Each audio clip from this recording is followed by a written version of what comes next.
Harry Potter and the Chamber of Secrets was released in 2002 and was directed once again by Chris Columbus and is based on the book of the same name by J.K. Rowling and stars Daniel Radcliffe, Rupert Grint, and Emma Watson, and follows Harry Potter and his friends once again in their second year at Hogwarts as an ancient prophecy seems to be coming true when a mysterious presence begins stalking the corridors of Hogwarts, leaving its victims paralyzed. I'm so excited once again to talk about another Harry Potter film on the channel, and this one sure is a doozy. Clocking in at 2 hours and 41 minutes, Chamber of Secrets is the longest Harry Potter film based on the second shortest book and uses all of that extended runtime to wrap you into the magical world and give us a slightly darker story than the one we saw previously, but still manages to feel like the perfect continuation of what came before. I've always been a big fan of Harry Potter and the Chamber of Secrets and have watched it about as much as I've watched the first film.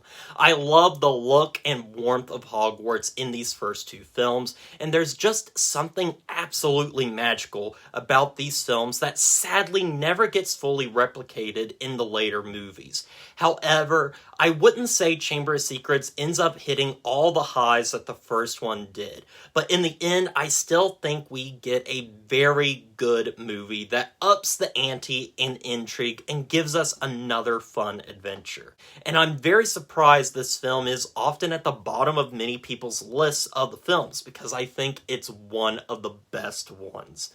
But enough about that. Let's do what we always do here and go behind the scenes to see just how this film was made. Filming for The Chamber of Secrets began in November 2001, just 3 days after the release of the first film, and a majority of the cast and crew returned once again to work on the film, including Chris Columbus as director and Steve Kloves, who took upon the job of screenwriter once again.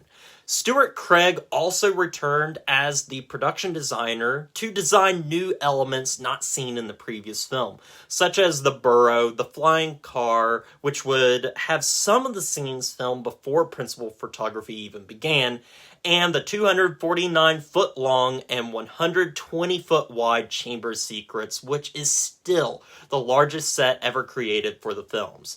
Lindy Hemming was the costume designer this time around and retained many of the established appearances for characters and incorporated bright colors for Gilderoy Lockhart's wardrobe, and even Lucius Malfoy's costume was changed from the original concept designs to give off an aristocratic quality.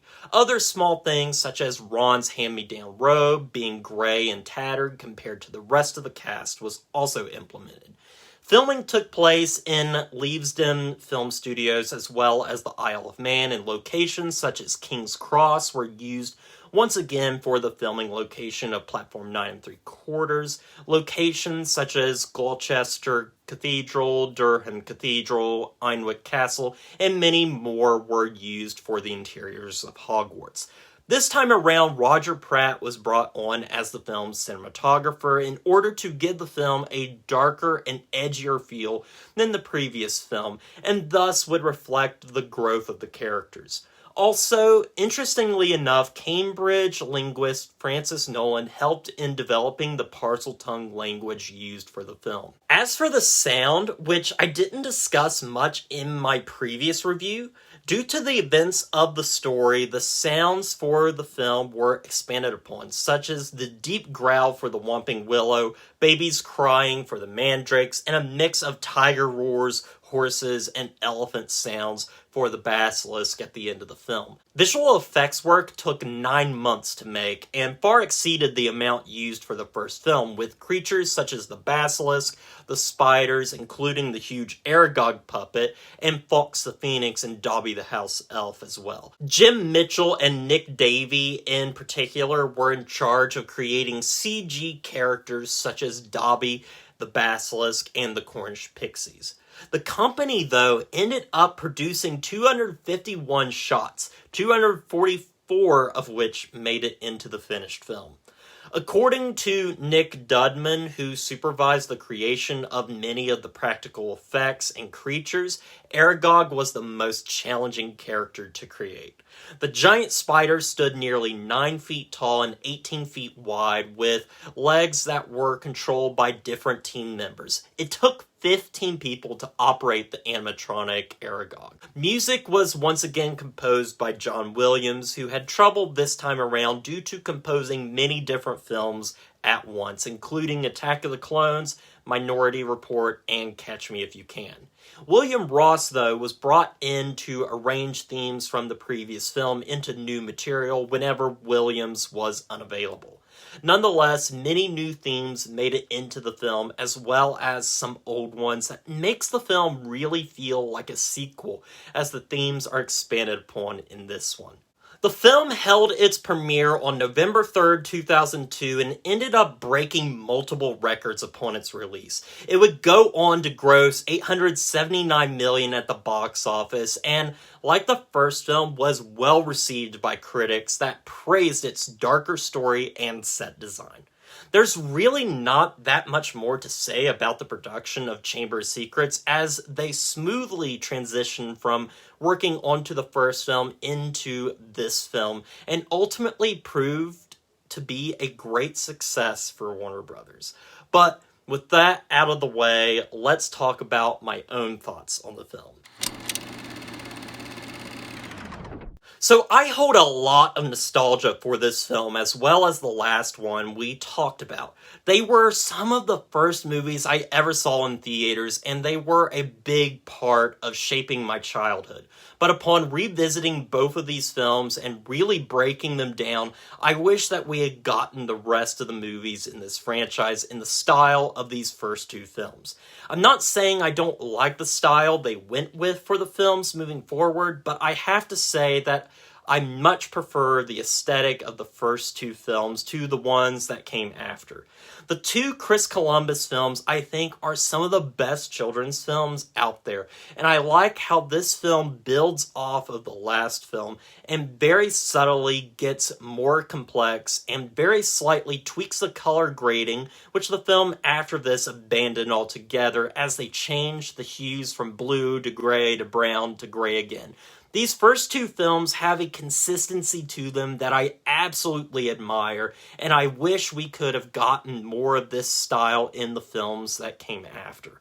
But let's get into my main thoughts. Since I already brought it up, I want to briefly touch on the tone that is set with this film. Most people, when they discuss Harry Potter films, talk about how the first two films are these light and fluffy, warm and cozy children's films, and the ones that came after are these dark and bleak films. But I feel like that is a huge oversimplification of these first two, and especially this one. Rewatching the films, I noticed the difference in cinematography and color that are ever so slightly tweaked that at first glance you might not even notice it.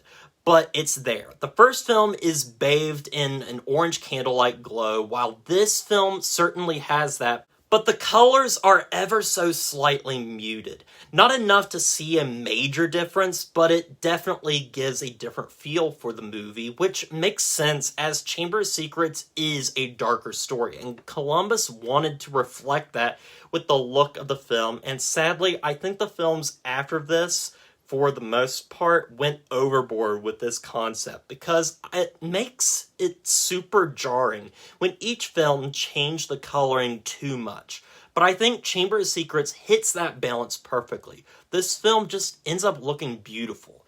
There's a beauty in the cinematography, but yet again, there's beauty in many other areas too. The production design especially. I'm so happy that Stuart Craig returned to be the film's production designer, as some of his designs are just instantly iconic.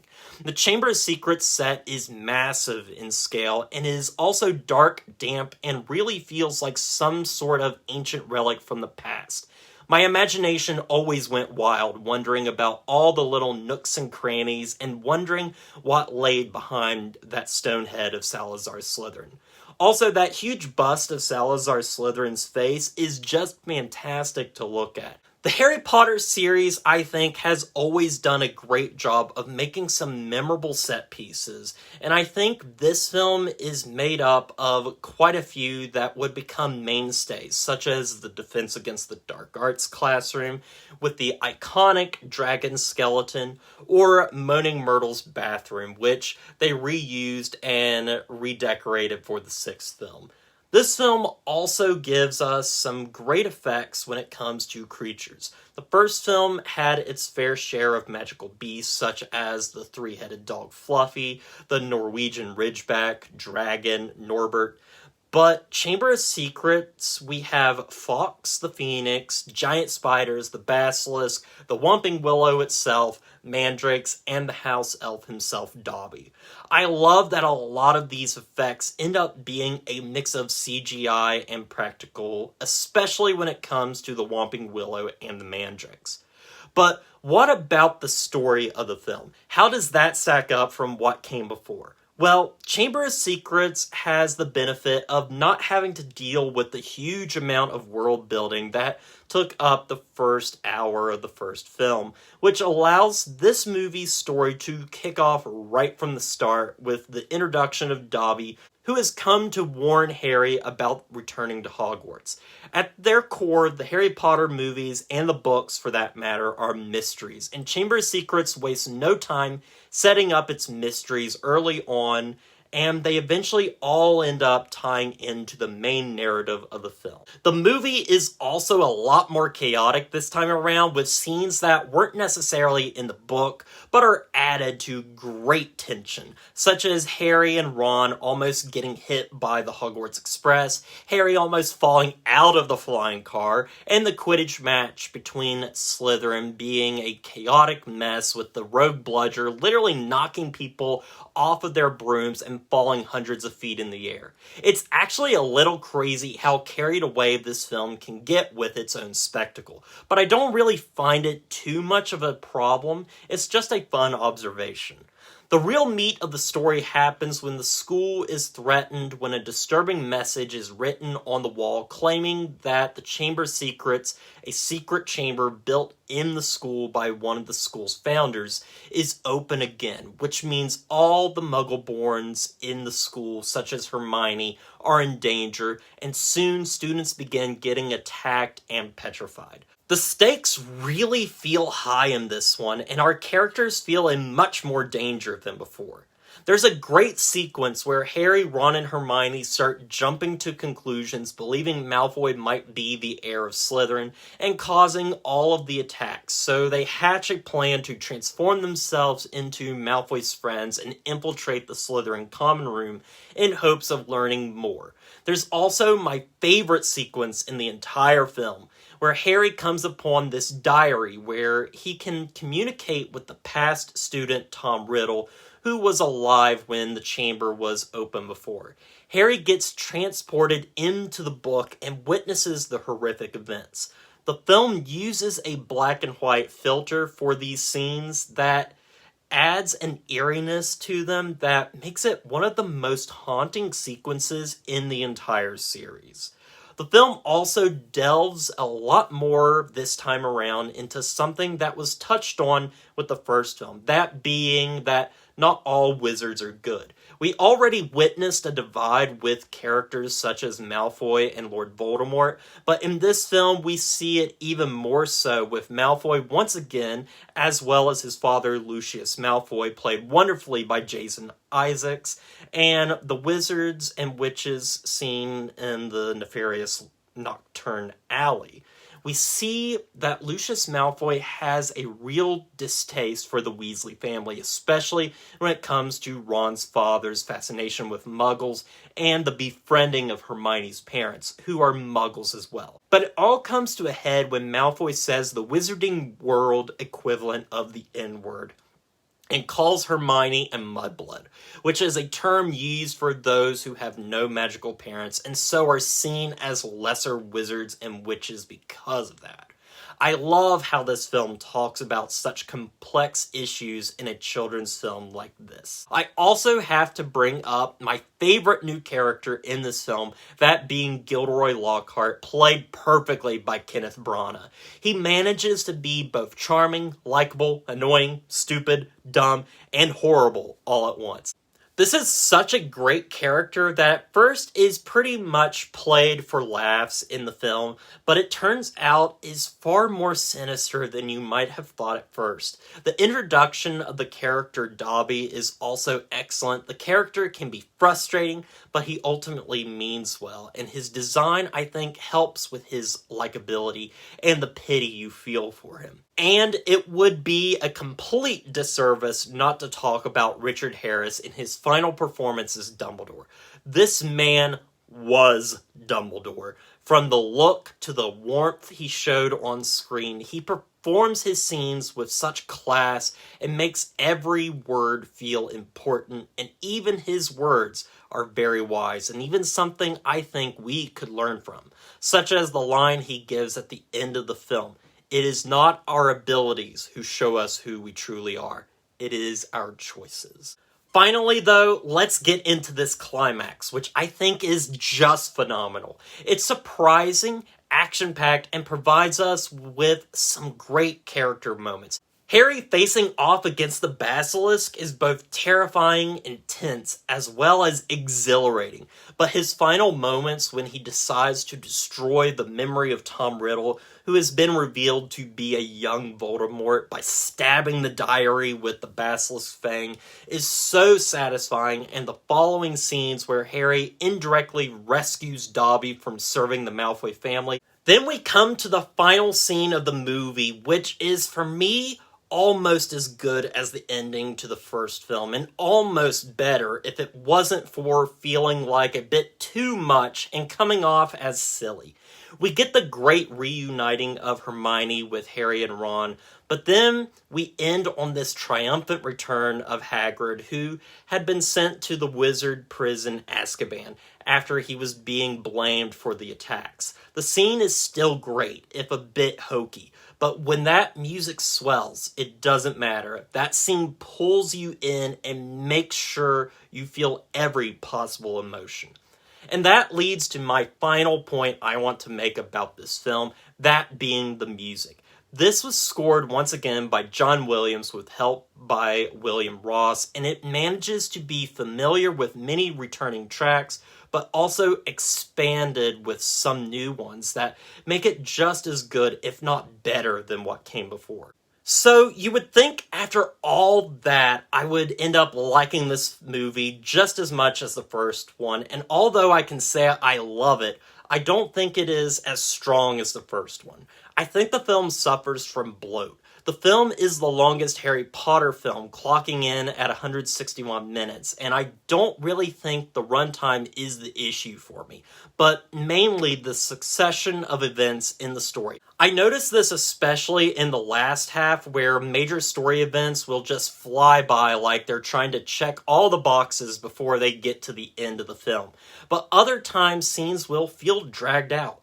Sometimes it works, sometimes it doesn't. I also think the film suffers from those more extreme moments I brought up earlier. The film feels like it has to make an action scene out of every set piece, even when it's not really that necessary. I won't lie, they're fun action scenes, but I would rather have those moments truncated to make room for more character moments, to maybe fix some of those pacing issues I have. But other than that, I love this film. I think it's a great sequel that expands upon what came before, but also has its own identity. I know Chris Columbus suffered from huge burnout after making the first two films, but I still imagine a world where we got every film in this franchise directed by him. There's some real magic here, and it will be interesting moving forward into a new era for this franchise where the directors and visions for the films are constantly shifting.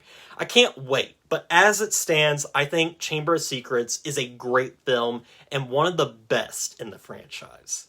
So, with all that said, I'm going to give Harry Potter and the Chamber of Secrets, an 8 out of 10. Well, I want to thank everyone for checking out this latest revisit. I had a lot of fun going back to this one and found even more to love.